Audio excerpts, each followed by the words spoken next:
Number 4 states, when Linda added all her test scores and divided by 11 the number of tests, she found her average to be 80. Her teacher tells her she can drop her single lowest score of 50.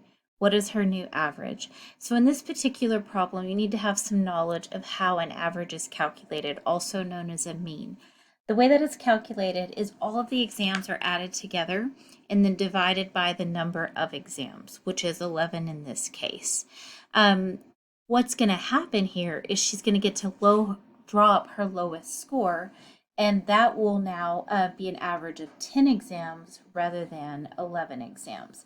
And so what we need to do is calculate the new average. Again, if we were in a class, I would give you a few minutes to look at the problem, dissect it, come up with a plan. That is a little bit harder when you're taking the class online or watching this video online. If you would like to pause the video and see if you can figure this out on your own, I highly encourage you to do so. And then you can come back and look at, how I calculated it. So what I want you to realize here is that there was a score plus a score plus a score plus, a score. There were 11 of these. And these 11 were added together. It was divided by 11 and came out to an average of 80. And I didn't write all of those S's, but it's 11 scores were added together, then divided by 11 to give an average of 80. And what we need to do is we need to work backwards from that. So we're going to use a little bit of algebra. Instead of dividing by 11, what I'll now do is I will multiply by 11.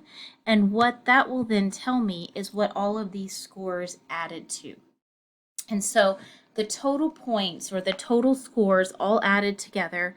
And so I'll just say, total points of all the scores added together is going to be 80 times 11, which is 880. That's how many points all 11 exams added to. What I will then do from there is I will drop the lowest score of 50, telling me that the 10 remaining exams add to 830. So we had 11 scores adding to 880. We dropped the lowest score of 50 points, telling me that the remaining 10 exams added to 830. What we'll then do is take 830, divide it by the 10 exams that it is added together to get me a new higher average of 83. And so by dropping that single lowest score of 50, the average went from an 80 to an 83. The next problem asks us, how many ways can you make change for $40 if using $5, $10, and $20 bills?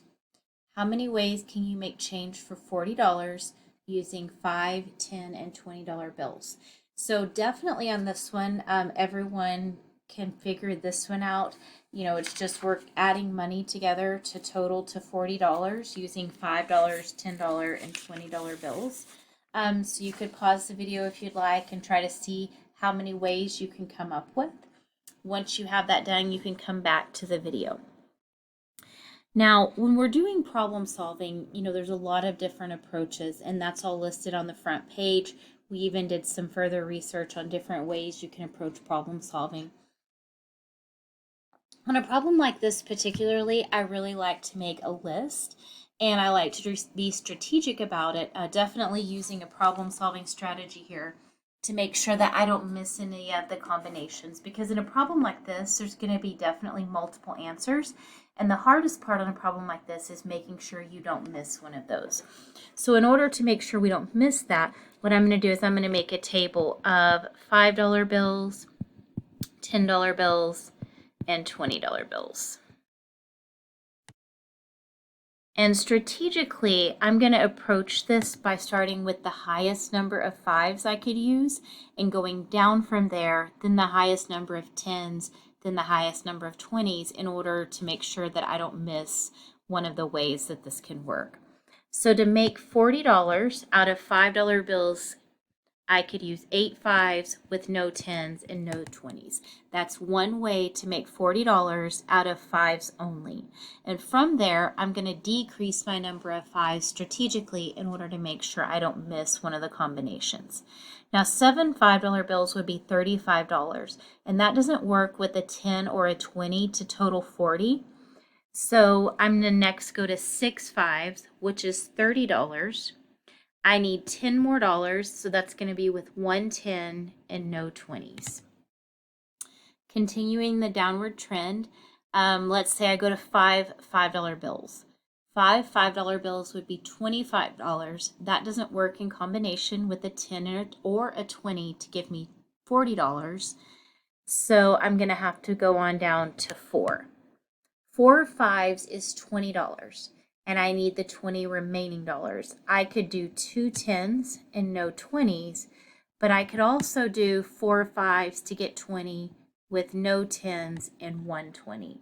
So you have to exhaust all the possible combinations, but again, I'm being strategic by decreasing my number of 5s. 3 5s would give me $15, which does not work with a 10 or a 20 to give me 40. So I'm going to go to 2 5s, going downward. 2 5s is $10. I could do that with 3 10s and no 20s. That would total $40. I could do also 2 10s. I need $30. I could do 1 10 and 120 to give me the other the other $30 to total 40. I think that is all the ways that 2 5s would work. 1 5 is not going to work with 10s or 20s to give me 40. And so from now on, I've exhausted all of the 5 possibilities. So from now on, since I've been strategic, it's going to be 0 5s. And now I'm going to start with the highest number of 10s, which would be 4 10s and no 20s. And I will go down on my number of 10s now. I have 0 on my 5s from now on because I've already figured out all the combinations with the 5s. And if I have 3 10s, say I'm going downward on my 10s now, 3 10s is 30. That's not going to work with a 20. So I'm going to have to go down to 2 10s, which is $20 with 120. And again, 0 on my 5s. 110 is not going to work with 20s to give me 40. So I'm now down to 0 10s. And now I'm to my highest number of 20s, which would be 2 20s to give me 40. And that should be all of the possible ways to make $40 using 5, 10s, and 20s. Notice I went from the highest number of 5s down, the highest number of 10s down, till I was here on my 20s. So I was strategic about that. The original problem says how many ways could you do this? So I'm going to add up these ways. I have 1, 2, 3, 4, 5, 6, 7, 8, 9. There are 9 ways to make $40 using 5, 10, and $20 bills. So that's one that I definitely tend to put on the test, a problem similar to this. And I think that what I've showed you is the best way, the best strategy to use to approach this kind of problem. It just ensures that you don't miss one of the combinations. All right, moving on to number 6. An elevator stopped at the middle floor of a building. It then moved up 3 floors and stopped. It then moved down 6 floors and then moved up 10 floors and stopped. The elevator was now 3 floors from the top floor. How many floors does the building have? And so I would like for you to take a moment to pause the video, maybe, look at different ways you could approach this problem, see if you can come up with an answer, and then compare it to the answer that I have come up with in the explanation. So in the beginning of this problem, we are on the middle floor. That's how the problem begins. We're on the middle floor of the building. It then moved up 3 floors and stopped. And so, one of the problem-solving strategies that was discussed in this problem is drawing a picture. And that's what I'm going to do. I'm just going to help myself by drawing these floors out. So we went up 1 floor, 2 floors, 3 floors, and stopped. All right, so that was my first move. I went up 3 floors. Then I went down 6 floors. So here's where I am. I'm going to go down 1, 2, 3, 4, 5, 6 floors. That was my next move, to go down 6 floors. Now I'm going up 10. So here I am right here. 1, 2, 3, 4, 5, 6, 7, 8, 9, 10. That was the next move that I made. I went up 10 floors. And now I was 3 floors from the top floor. So to get to the top, I have 1, 2, 3 floors before I get right here to the top floor. The question is, how many floors does the building have? Now, I hope you recognize, here I am at the middle, and up here, this is my top floor. What I need to do, though, is calculate how many floors are there from the middle to the top, and that should be the same number of floors from the middle to the bottom. So from the middle to the top, I have 1, 2, 3, 4, 5, 6, 7, 8, 9, 10 floors from the middle to the top. That means from the middle to the bottom, I need to have 10 floors. So 1, 2, 3, 4, 5, 6, 7, 8, 9, 10 to the bottom. So from the top to the middle is 10 floors. From the middle to the bottom is 10 floors. And when I think about how many floors does this building have, most people will tell me that the answer is 20. However, if you count, this being your first floor, 1, 2, 3, 4, 5, 6, 7, 8, 9, 10, 11, 12, 13, 14, 15, 16, 17, 18, 19, 20, 21. There are 21 floors, and yes, there are 10 from the middle to the bottom and 10 from the middle to the top, but a lot of people don't account for the middle floor, which gives you 21 total floors. The last problem is really a fun problem. What it entails is we have 8 marbles that look alike, and you can draw yourself a picture if you'd like, but we have 8 marbles that look alike, but one of the 8 marbles is slightly heavier than the others. The problem says, using a balanced scale, explain how you can determine the heavier one in exactly 2 weighings. And that's what's really important on this problem, is that we get 2 weighings of the balance.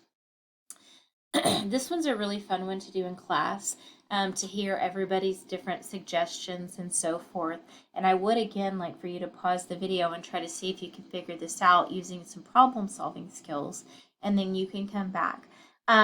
So we have 8 marbles. One thing I like to do is just draw myself 8 marbles.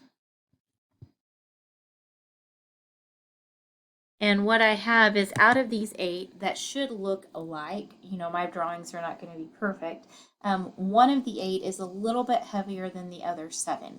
And I've got to figure that out, but I only get to use the scale 2 times. I get to do 2 weighings. And so what I'm going to do is I'm just going to draw a little visual of a scale and kind of go over with you how this works. So the way that you can do it in 2 weighings, there's a couple of different scenarios.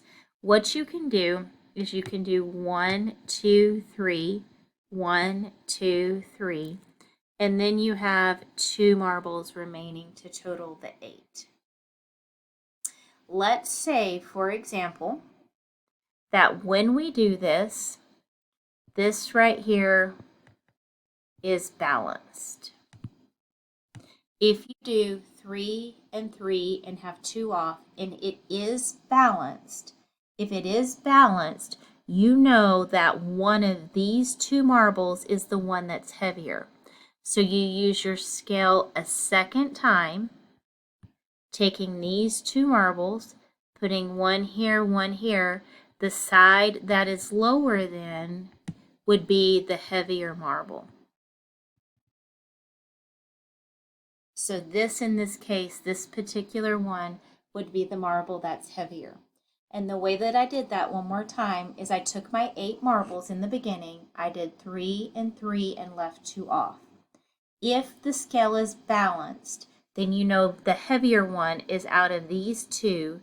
You go to a second weighing, you get weighing number 1, weighing number 2, and the lower side would then show you the heavier marble.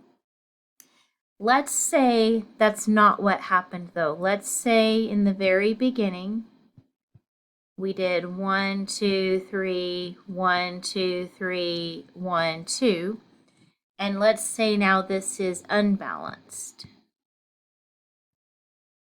If one side is heavier, let's say for example, this is the one that's heavier. What I now know is one of these 3 marbles is my heavier marble. So I know it's not these 3 or these 2. If I did the 3, 3 and left 2 off and one side is heavier, then I know one of these 3 marbles is one of the ones that's heavier. So this is my first weighing. I then get a second weighing. So I take these 3 marbles and I come to my scale again and I do 1 marble, 1 marble, and leave 1 marble off. If this now is balanced, this marble is the heavier one because we knew it was one of those 3. If that was a balanced weighing on balance 2, then I know this was my heavier marble. However, let's say it wasn't balanced. Let's say that I came over here and I did 1, 1, and 1. Let's say this side was lower. This would be the heavier marble. And so there's a lot you have to consider in this problem. It's really a fun one to look at, especially if we're in class together. But I'm going to re-explain this second scenario one more time. Let's say again, I started here with 3 and with 3, and this was lower. That tells me that one of these 3 right here is the heavier marble. I go to the scale again and I go 1, 1, and leave it off. There's 2 things that could happen. If it is balanced, then the one left off is the heavier marble. If it's not balanced, then the lower side is the heavier marble. And if you need to re-listen to this problem, definitely go back through it. But it's one to look at and really get you to thinking. What happens when we're in the classroom going over this one is that people, will say, Ms. Thompson, do 4 and 4 or do 2 and 2. But none of that works if you only get to use the scale 2 times. And that's the kicker of this problem. You only get to use the scale twice. Now, when you go to do your very first assignment, this is just a list of the problems, which is why it says do this on a separate sheet of paper. And so, instead of buying or purchasing a textbook, I have typed up the problems on the homework for you. You also have access to the answers so that you can check all of them. But I want you to know that this is just a list of the problems. You need to work this on a separate sheet of notebook paper and show all of your work, because I will be grading your work, not just your answers. I will mainly be grading your steps, because your answers you can check by looking at the answer key. If you look at this, you have just different problem-solving problems, a variety of different kinds of problems. Some of these we went over very similar ones in the notes. Some of these you're going to have to really use your problem-solving skills, because there's not any math in here that you use beyond add, subtract, multiply, and divide. You're just going to have to really use your problem-solving skills and think about this. Problem number 12, I ask you to take out a blank sheet of paper and create an anchor chart displaying the 4-step problem-solving process that we went over in your notes. Please be creative, use color, have fun creating it. You can do this, by hand. You can also do it digitally, but it will be something that you take a picture of when you do your upload. It will be on a separate sheet of paper. If, for example, you're having some trouble, definitely let's get online and see how we could use the internet to help us with this. All right, so let's just be very basic. Let me do problem solving anchor chart. And I get some images, and you can look here, or you can go back, but you can see an anchor chart is something that you hang in your classroom and you refer to often so that your students can, refer to it and they see it again and again and again to where they have it in their mind and they don't need to see that image. That's what an anchor chart is. And you can look online and look for different ones. Now, if you think about, what we're doing, we are going to create an anchor chart going over these 4 steps. And I want you to elaborate, I want you to be creative, but I want you to, use the internet for inspiration if you need it. You can definitely create something digitally, or you can do this by hand, but I want it to be something that you just do on a blank sheet of paper. I don't want you to feel like you have to get a poster board in order to do this. Now, when you go to upload your homework, what you need to upload is you need to upload your notes and your assignment. Remember, 50 points of your grade is for your notes, the other 50 points is for your assignment. And so you will scan those in that order using the Gradescope app. So open up your Gradescope app, find lesson 1-1, and then you'll start taking pictures going in the order that the lesson was presented. The first page of the notes, you'll take a picture of that. Then the second page of the notes, you'll take a picture of that. Then the third page of the notes. Then you're going to take a picture of the assignment. Just take a picture of the assignment. Then you're going to take pictures of your work on the assignment. And the very last thing that you will scan is the picture of your anchor chart. And remember one more time that your assignment grade is 100 points, 50 points coming from the notes, 50 points coming from the assignment. Also remember when you do your scan on Gradescope to assign pages. There's a video on how to do that if that's not something that you remember or know how to do. There's a video posted in Course Resources.